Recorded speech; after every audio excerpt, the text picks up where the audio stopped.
사도행전 15장 24절에서 27절까지 우리 한 목소리로 같이 읽겠습니다.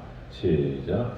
들은즉 우리 가운데에서 어떤 사람들이 우리의 지시도 없이 나가서 말로 너희를 괴롭게 하고 마음을 혼란하게 한다 하기로, 사람을 택하여 우리 주 예수 그리스도의 이름을 위하여 생명을 아끼지 아니하는 자인 우리의 사랑하는 바나바와 바울과 함께 너에게로 보내기를 만장일치로 결정하였노라.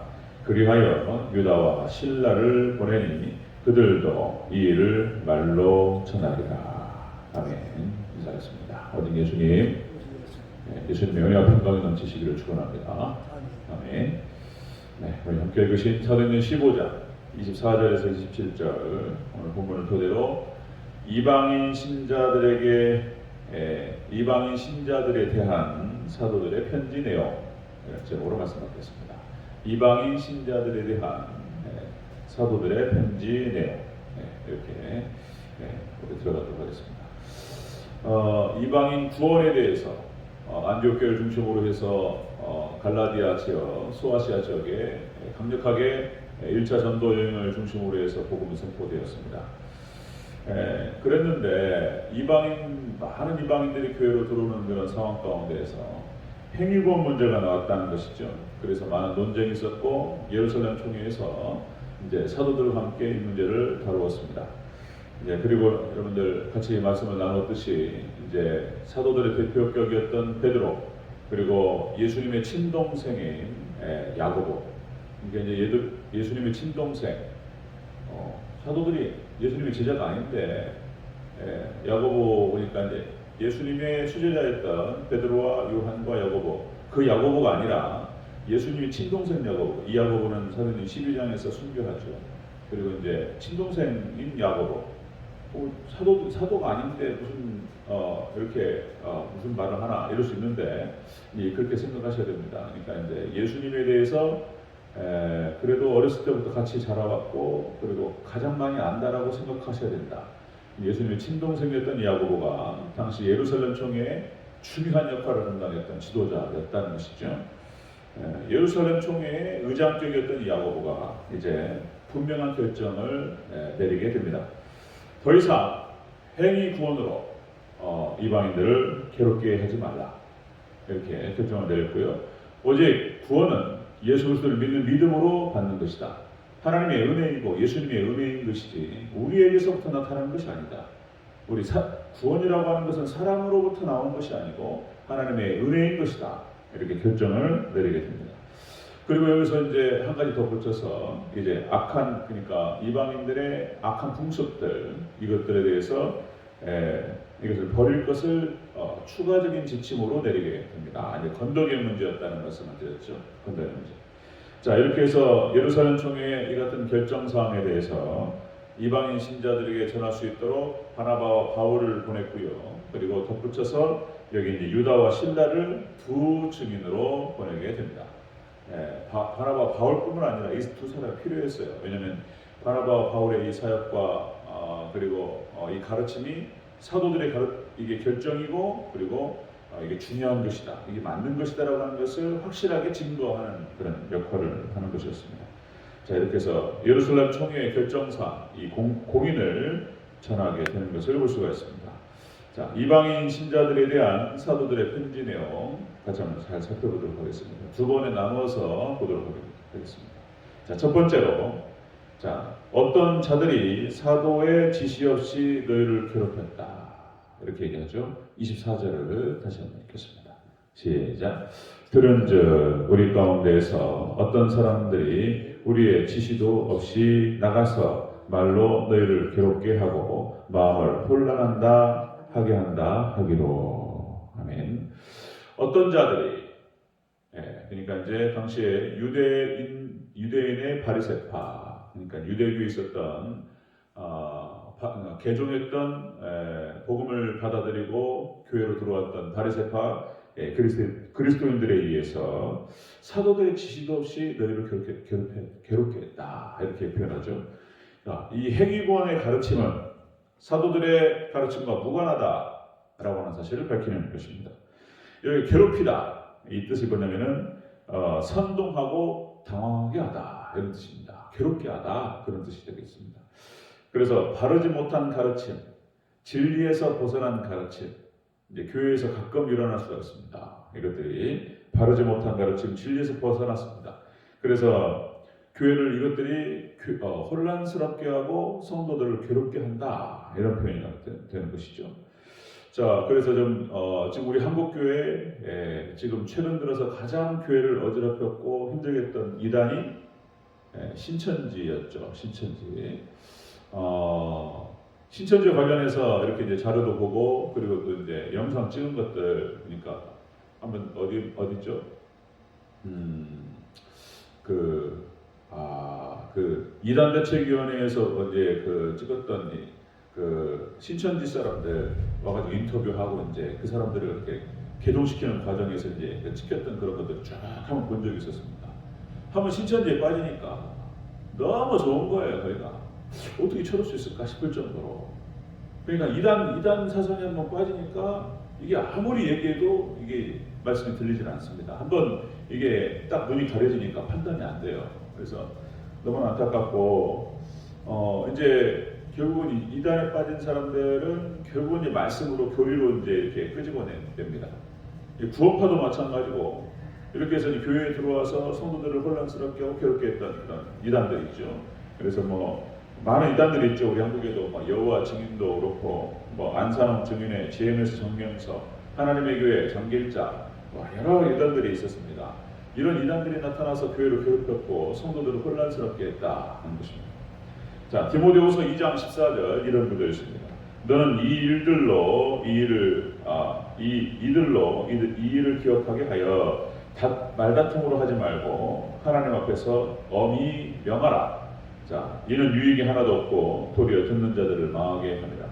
다투는 것이 아니고 물론 영적인 진리가 필요합니다. 영적인 어떤 그 논쟁도 있어야 되지만 역시 이제 말씀으로 진리로 명하고 선을 그으라 이렇게 표현하죠. 그래서 이 거짓된 가르침이라고 하는 것은 이렇게 다툼과 고통을 초래하게 된다는 것입니다. 어렵습니다. 그래서 미혹을 받게 되면 영혼이 망하게 된다는 거예요. 그래서 이제 여러 가지 제가 어떤 것들을 이렇게 말하면서 또 신천지도 얘기하지만 구원파 많이 얘기하고 그리고 이제 제가 또 신정통역 이런 얘기하면서 계속 얘기하는 것이 지금 교회를 어지럽히고 영혼들 갖다 뺏어가는 그런 악한 어둠의 권세들을 갖다가 정리하는 것이죠. 공격하는 것이죠. 그래서 주의 종들이 해야 될 역할 중에서 가장 중요한 것 중에 하나가 진리를 사수하고 양들을 지켜내는 것입니다. 그래서 교회를 흔들리지 못하도록 지켜내는 것, 이것이 가장 중요한 절대 사명이다라고 하는 것입니다. 이것을 지금 예루살렘 교회와 바울과 바나바가 있고 예루살렘 총회가 했던 역할이 바로 이런 것이었습니다.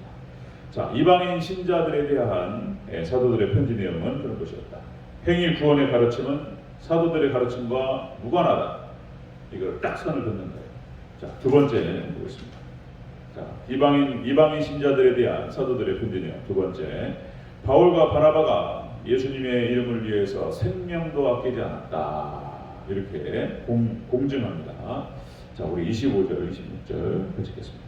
시작. 사람들을 택하여 우리도 예수 그리스도의 이름을 위하여 생명을 아끼지 아니하는 자인 우리가 사랑하는 바나바와 바울과 함께 너에게 보내기로 만장일치로 결정하였노라. 아멘. 자, 이 편지 내용에 그런 것이 있는 것입니다. 이 바울과 바나바가 예수님의 이름을 위해서 생명도 아끼지 않았다. 이렇게 공연하는 것이죠. 다시 이것을 다르게 표현하면 이 바울과 바나바는 복음 전도에 헌신했던 사람들이다. 그러니까 행위권을 말하는 것이 아니었다. 우리 예루살렘 총회가 확실하게 공증하고 인정하고 이 두 사람을 선다. 이 사람들은 오직 예수 그리스도를 믿는 믿음으로 은혜로 믿음으로 구원받는다는 사실을 이 복음을 증거하는 데 생명을 아끼지 않았던 사람들이다. 이렇게 표현하는 거죠. 자, 생명을 아끼지 아니했다. 자, 이 뜻은 이제 원어 뜻이 그런 뜻이에요. 파라디노미. 그러니까 이제 내주다, 아끼지 않았다. 내주다, 그리고 내놓다, 포기하다 이런 뜻입니다. 그러니까 생명을 내놓고, 생명을 주고, 생명을 포기하고 예수님의 이름 때문에 온전히 자신의 목숨을 던졌던 사람들입니다. 오직 예수 그리스도를 믿는 믿음으로 구원받는 도리, 예수님의 은혜로 구원받는 이 도리, 이 복음을 위해서 목숨을 바쳤던 사람들이다. 목숨을 아끼지 않고 그렇게 힘썼던 사람들이다. 이렇게 인정하는 것이죠. 자, 우리 이제 또 우리 사도행 20장 24절에 보면요, 이런 구절이 나오죠. 내가 달려갈 길과 주 예수님께 받은 사명 곧 하나님의 은혜의 복음을 증거하는 일을 마치려 하면은 나의 생명조차 조금 더 귀한 것으로 여기지 아니하더라. 자, 예루살렘으로 이제 들어갈 것을 얘기하면서 예루살렘에 들어가면 어떤 고초가, 어떤 고난이 닥쳐올 것을 성령께서 말씀해 주셨음에도 불구하고 에베소 장로들이 눈물로 말렸습니다.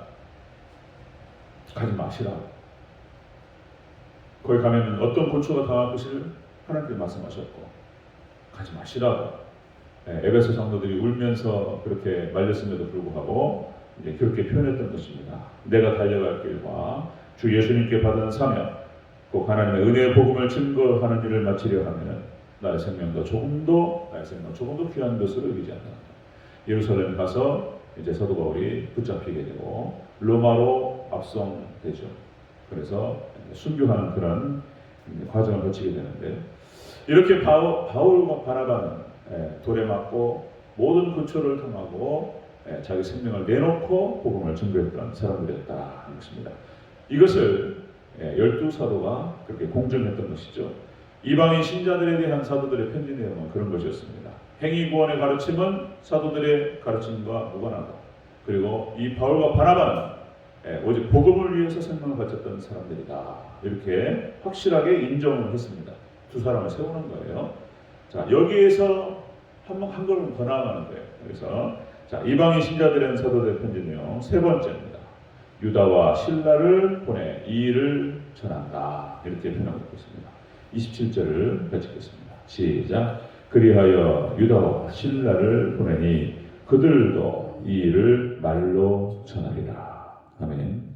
이렇게 사도와 교회의 결정사항을 두 증인을 통해서 전한다. 이렇게 얘기했던 것이죠.